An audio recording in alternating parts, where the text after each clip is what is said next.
జిల్లా గుడివాడలో దారుణ హత్య జరిగింది. ఇంట్లో నిద్రిస్తున్న నానమ్మ అదేవిధంగా మనవడు ఇద్దరిని కూడా రాళ్లతో దాడి చేసి హతమార్చిన సంఘటన మనం చూస్తున్నాం. ఈ దాడిలో బాలుడు అక్కడికక్కడే మృతి చెందాడు. నానమ్మ పరిస్థితి విషమంగా ఉంది. అసలు ఈ దారుణ హత్యకు గల కారణాలేంటి, ఆ దుండగులు ఎవరు, పూర్తి డీటెయిల్స్ తెలుసుకుందాం. కృష్ణా జిల్లా గుడివాడలో దారుణం జరిగింది. అటు నందివాడ మండలం పెదలింగాలలో ఈ ఘటన అయితే చోటు చేసుకుంది. 10 ఏళ్ల బాలుడిని చంపేశారు దుండగులు. అయితే ఇంట్లో నిద్రిస్తున్న ఆ నానమ్మ అదేవిధంగా మనవడు అయితే ఇంట్లో నిద్రిస్తున్నారు. వారిపైన కొంతమంది దుండగులు అక్కడికి చేరుకొని దారుణంగా హత్య చేసిన సందర్భాన్ని మనం చూస్తున్నాం. సిమెంట్ రాళ్లతో బాలుడు నానమ్మపై ఇద్దరిపైన కూడా దాడి చేసి మరి హతమార్చారు. మరి నానమ్మ పరిస్థితి అయితే విషమంగా ఉన్నట్లుగా సమాచారం అందుతోంది. అయితే ఈ మనవడు ఎవరైతే ఉన్నారో అతను 4th క్లాస్ స్టూడెంట్గా తెలుస్తోంది. గండికోట బాలాజీ అని తెలుస్తోంది. గండికోట బాలాజీ అనే వ్యక్తి, అంటే ఆ మనవడి పేరు గండికోట బాలాజీ. అతను 4th క్లాస్ చదువుతున్నట్టుగా సమాచారం అందుతోంది. అతను మృతి చెందాడు. అదేవిధంగా నానమ్మను హాస్పిటల్కి తరలించారు. ఆమె పరిస్థితి కూడా విషమంగా ఉన్నట్లుగా సమాచారం అందుతోంది. మరి ఇంత దారుణానికి ఒడిగట్టిన వారు ఎవరు, మరి ఎందుకు, ఏ కారణంతో ఇంత ఘాతుకానికి పాల్పడ్డారు, ఆ డీటెయిల్స్ కూడా తెలియాల్సిన పరిస్థితి నెలకొన్నాయి. ప్రజెంట్ మీరు బిగ్ టీవీ స్క్రీన్ పైన చూడొచ్చు. ఇంట్లో నిద్రిస్తున్న నానమ్మ మనవడి పైన సిమెంట్ రాళ్లతో దాడి చేసి చంపాల్సిన అవసరం ఎంత మేరకు ఉంది, ఎవరికి ఉంది? మరి మనవడు నానమ్మ దగ్గర ఎందుకు ఉంటున్నారు? మరి తల్లిదండ్రులు లేరా? వారి ఇంటి పరిస్థితి ఏంటి? వారి ఇంట్లో ఏ విధంగా నిద్రిస్తున్నారు? వారి ఇంటి పరిస్థితి ఏ విధంగా ఉంది? ఆ బాలుడికి సంబంధించిన విజువల్స్ కూడా మీరు బిగ్ టీవీ స్క్రీన్ పైన చూడొచ్చు. అది చూడటానికి కూడా మనకి చాలా డిస్టర్బింగ్ విజువల్స్ కూడా మనకు అర్థమవుతోంది. కానీ ఈ ఘటనను అందరికీ తెలియజేయాల్సిన పరిస్థితి అది కూడా ఉంది. కాబట్టి మీరందరూ ఒకసారి చూడొచ్చు. అక్కడ వారి యొక్క గృహం కూడా మరి అంత పెద్దగా, వారిపైన ఎవరు అంత పగతో రగిలిపోతున్నారు, హత్య చేయాల్సిన అవసరం ఎంత మేరకు ఉంది? మరి వాళ్ళు ఎవరైనా దొంగల? ఒకవేళ దొంగలు అనుకోవడానికైనా కూడా సరే, వాళ్ళేదో బిల్డింగ్లో వారు మంచి కొంచెం ఉన్నత స్థాయిలో ఉన్నారు కాబట్టి వాళ్ళ ఇంటికి వెళ్ళి దొంగతనం చేస్తే వారికి ఇంకా ఏదైనా డబ్బు కానీ నగలు కానీ దొరికే అవకాశం ఉండేది. కానీ మనం చూడొచ్చు బిగ్ టీవీ స్క్రీన్ పైన ఆ మనమడు అదేవిధంగా నానమ్మ ఇద్దరు కూడా ఒక పూరి గుడిసెలో ఉంటున్నారు.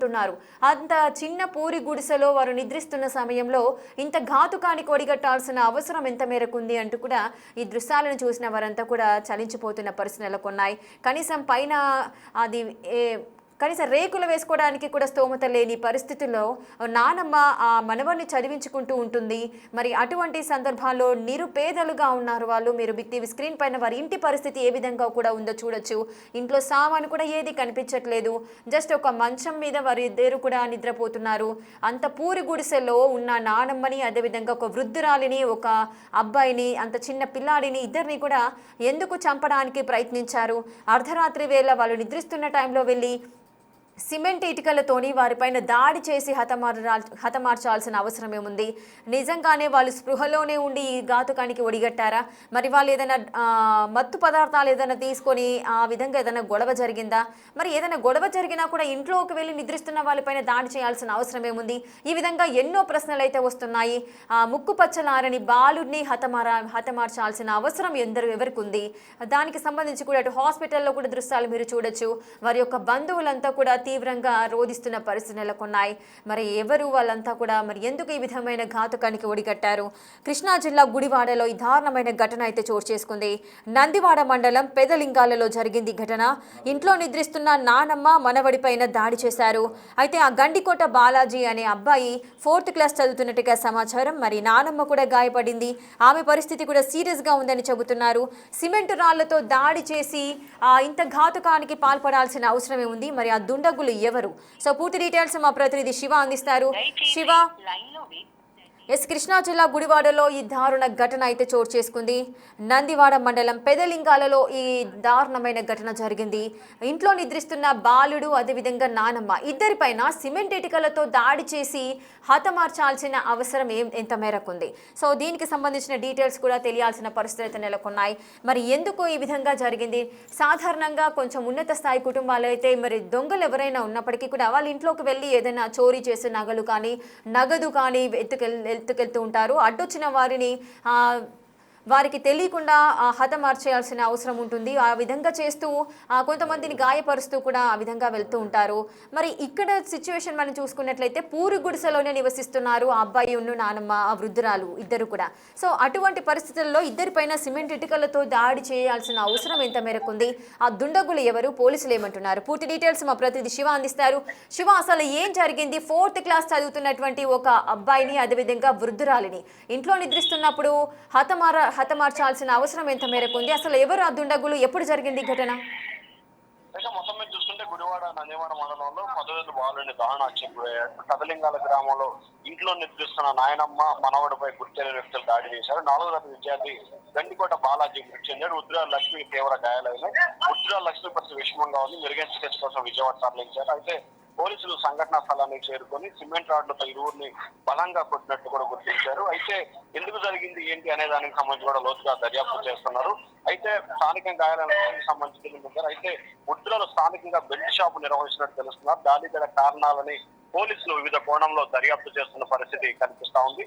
అయితే ఆస్తి కోసమే ఈ గొడవలు జరిగినాయా లేకపోతే వేరే ఇతర కారణాలు ఏమన్నా ఉన్నాయా అనే దానికి సంబంధించి కూడా పోలీసులు లోతుగా దర్యాప్తు చేస్తా ఉన్నారు.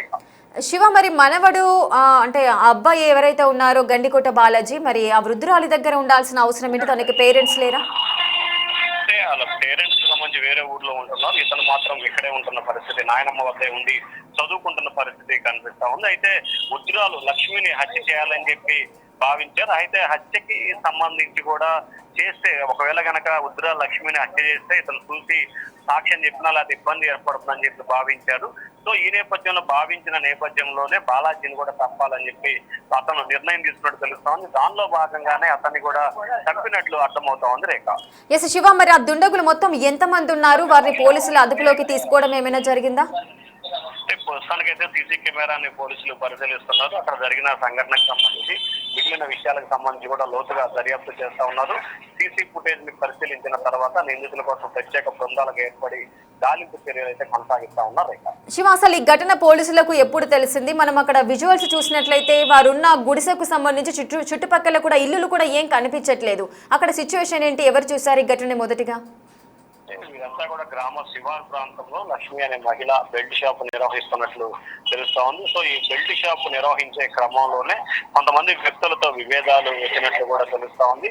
విభేదాలతో పాటుగా ఆర్థిక పరమైన అంశాలు కూడా విన్నాయని చెప్పి కూడా గుర్తించారు. సో ఈ నేపథ్యంలోనే ఆర్థిక పరమైన అంశాలతో పాటు వివాదాస్పద అంశాలు, అలాగే బెల్ట్ షాప్ నిర్వహణకు సంబంధించి గొడవలు ఈ నేపథ్యంలోనే హత్య గావించినట్టు కూడా భావిస్తా ఉన్నారు. అయితే పోలీసులు పూర్తి స్థాయిలో విచారణ చేపట్టి దర్యాప్తు నిర్వహిస్తా ఉన్నారు. Rekha, right, thank you Shiva, thanks for the details. Right, చూస్తున్నారు కదా, నానమ్మ ఎవరైతే ఉన్నారో ఆవిడ వృద్ధురాలు గండికోట బాలాజీ యొక్క నానమ్మగా తెలుస్తోంది. అయితే ఈ బాలాజీ నానమ్మ దగ్గరే ఉంటూ కూడా చదువుకుంటున్నాడు. ఈ నేపథ్యంలో ఇద్దరు కూడా కలిసి నిద్రపోతున్న సమయంలో అర్ధరాత్రి వేళ కొంతమంది దుండగులు అక్కడికి చేరుకొని సిమెంట్ రాళ్లతో బలంగా వారి యొక్క నుదుటిపైన లేదంటే తలపైన బాదడం వల్ల బాలాజీ అక్కడికక్కడే మృతి చెందాడు. అదేవిధంగా ఆ వృద్ధురాలు కూడా అపస్మారక స్థితిలోకి వెళ్ళింది. పరిస్థితి సీరియస్ గా ఉన్నట్లుగా చెబుతున్నారు. మరి హత్యకు గల కారణాలు ఏంటి, అంత చిన్న బాబుని ఎందుకు చంపారు అన్న విషయానికి సంబంధించి కూడా అటు వృద్ధురాలు ఎవరైతే ఉందో తను గ్రామ శివార్లలో బెల్ట్ షాప్ కూడా నిర్వహిస్తుంది. ఈ నేపథ్యంలోనే కొన్ని తగాదాలు, వివాదాలు కూడా నెలకొన్నాయి. ఆ నేపథ్యంలోనే కొంతమంది ఈ ఘాతుకానికి ఒడిగట్టారు అని సమాచారం తెలుస్తోంది. మరి దీనికి సంబంధించి పోలీసులు కూడా సీసీటీవీ ఫుటేజ్ అయితే పరిశీలిస్తున్నారు. ఈ కేసుకు సంబంధించిన దర్యాప్తునైతే కొనసాగిస్తున్నారు.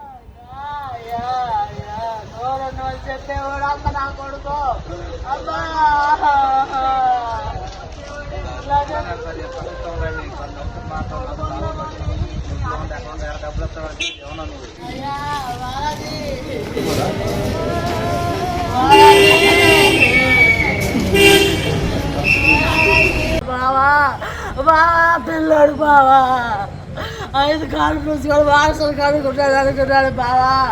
అమ్మా నా కొడుకుల బాధనంటారా, నా కొడుకులు పట్టణ వేదుగన్నారే. అమ్మా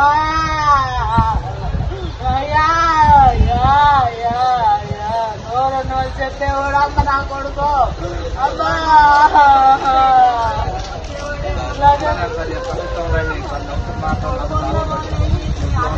డబ్బులు